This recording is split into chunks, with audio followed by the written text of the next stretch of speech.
Raha tsy te hanenina na ho diso fanantenana na handany fotoana sy vola fotsiny a, mandeha mianatra aty États-Unis aty a, de enohy hatramin'ny farany ity vidéo ty a amin'ny fomba fisafidianana taranja ho atao a na ny filière.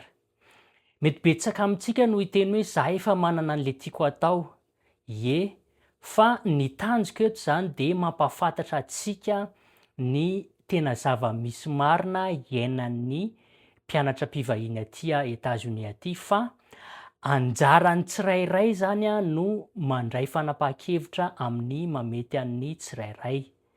Ny faharoa a, ny rafim-pampianarana aty tsy mitovy an'le any amintsika hoe rehefa ito série ito a de ito taranja ito ihany no afaka ataony a, na hoe ito série itsy a de ito taranja itsy ihany no afaka ataony, fa rehefa mahafeno fepetra ny olona anankiray a de afaka manao ny taranja tiany ataony, fa ny diplôma fotsiny no mila jerena tsara hoe ananany ve le diplôma ahafahany mahazo an'iny diplôma ray iny. Ohatra, ny olona izay manana diplôma mitovy lenta amin'ny bachelor aty ihany a no afaka maka diplôma masters a, PhD a, na ireo diplôma ao amin'lay antsoina hoe grade school. Raha ohatra ka tsy manana an'izay diplôma mitovy lenta amin'ny bachelor zay ianao a, de mila miditra manao undergrad zany ianao a, de na maka associate degree diplôma, na maka an'le bachelor degree zany. De ahoana am'zay ary ary inona ny tsara ho fantatra am'le resaka fisafidianana taranja na filière. Ny aty aloha zany a, voalohany a, de rehefa mialohan'ny hanomezan'ny fianarana na ny sekoly ny diplômanao sy ny mari-pahaizanao a, de tsy maintsy manao an'le antsoina hoe internship ianao na stage hozy izy tsika. Nefany a, misy karazana taranja tena manano sarotra ho antsika mpianatra mpivahiny a no mitady an'le stage amin'izy ireny a. Ohatra hoe ny taranja littéraire sy ireny taranja tsy mila fahaizana ara-teknika ireny a, de tena manano sarotra ny mitady stage aminazy. Satria ho antsika mpianatra mpivahiny a, de tsy maintsy maka fankatoavana avy am'le fianarana ianarana hoe tena nifanaraka tsara am'lay taranja natao ve ilay stage ho atao. De amin'iny resaka iny misy taratasy angatahana avy am'le mpanao orinasa mampanao an'le stage zany. De matetika kamo ny orinasa hanao an'izay satria aleon'zareo lavitra mampanao stage olona tsy mila an'izay process be zay zany.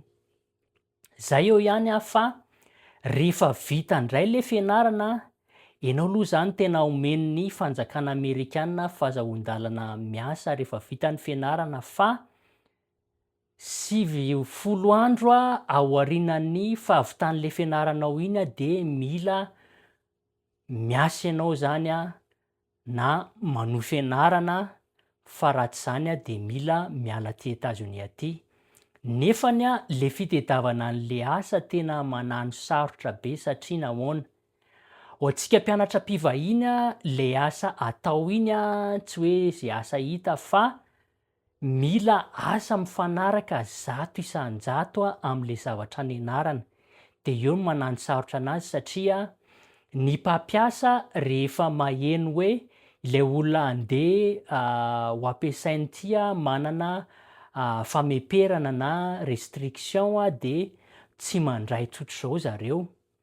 De eo am'izay zany no ahatongavako foana am'le hoe raha ohatra ka samy manana ny safidiny moa zany tsirairay hoe, fa raha ohatra ka ny tanjona zany ianarana aty États-Unis aty de mba hoe hananana traikefa arak'asa misimisy, de tsaratsara kokoa manao an'lay taranja sokajy STEM. Satria 5/10 isan-jaton'ny olona nanao taranja tsy STEM ihany no voaray miasa.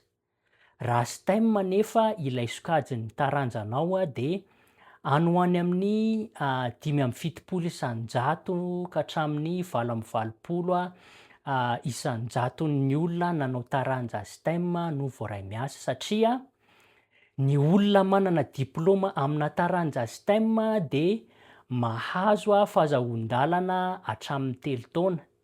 Rehefa tsy STEM nefa le taranja nataonao de herintaona ihany ny anananao. De alaon'ny orinasa manan-karama olona afaka tazominy mandritra ny 3 taona sy jereny tsara de afaka mi-invest izy am'resaka sponsoring na visa rehefa avy eo. De mialohan'ny hisafidianana an'le filière atao na taranja atao zany de apetrao am'tenanao aloha reto fanontaniana telo reto hoe mety ahitako stage aingana ve ity taranja ataoko ity? Mora ahitako asa ve ity taranja ataoko ity rehefa vita ny fianarako? De ny farany hoe raha ohatra za ka mba te hila ravinahitra sy hijanona any États-Unis sy hakatraikefa bebe kokoa am'ty taranja ity de efa betsaka ve ny olona nahazo visa sponsoring tamin'ny alalan'ity taranja ity?